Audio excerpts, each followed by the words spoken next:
असा शनिवारचा दिवस होता.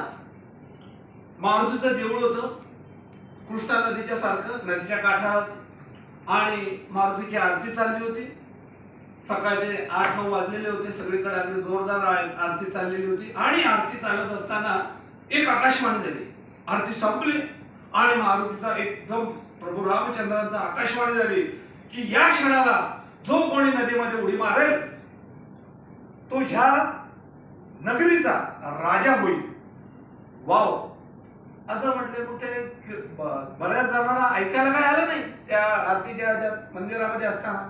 पण 2 माकडं होती त्या झाडावर बसलेली, त्या दोघांना ऐकायला आली. त्यात एक माकडी नव्हती, एक माकड होतं, दोघं जण. मग त्यात माकडीनं ऐकल्याबरोबर ते उडी मारली, टुन पाण्यात पडली. पाण्यात उडी मारली, ती बाहेर आली तर अगदी जबरदस्त राजकुमारी झाली होती. तिच्या अंगावरती दागिने काय, तिच्या अंगावरचा ड्रेस काय, चमचम चमचम करत तिच्याकडे बघायला बघून नजर खेळत नव्हती, इतकी सुंदर. ती मागं बघायला लागली, अरे माझा राजपुत्र कुठे आहे? तर राजपुत्र खाली नाही, तो वर बघितलं तर वर माकड तसंच होतं.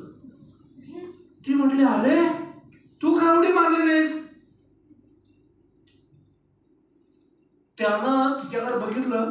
अगं मला वाटलं आकाशवाणी खोटी झाली तर, आणि नाही झालं. अरे मग ती काय म्हटली माहिती का? ते वाक्य महत्वाचं आहे. ती म्हणाली, अरे माकडा, आकाशवाणी खोटी झाली असती तर उडी मारली असतीस तर तू माकड तर राहिला असतास ना, मारला असतास तर राजकुमार झाला असतास.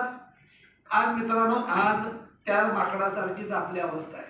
आज 10,700 घेऊन फक्त इथं कामाला लागलो आणि 5 वर्ष याच्यावर टिकून राहिला तर नक्की सांगतो आपल्या अगोदर 250 लोक या मार्गावरून गेलेत आणि 250 लोक करोडपती झालेले. आज माझं सुद्धा असंच होतं का नव्हतं. 3-4 महिन्यापूर्वी अगोदरच सांगितलं, मला भेटायला झाले होते, सर असं मी चालू केलंय. त्यावेळेला मी दुसरा एक प्रोजेक्ट घेतला होता, एक शैक्षणिक प्रोजेक्ट होता. नाही सर मी म्हटलं आता 15 दिवसापूर्वीच घेतला, मी काय डिस्टर्ब नाही होणार.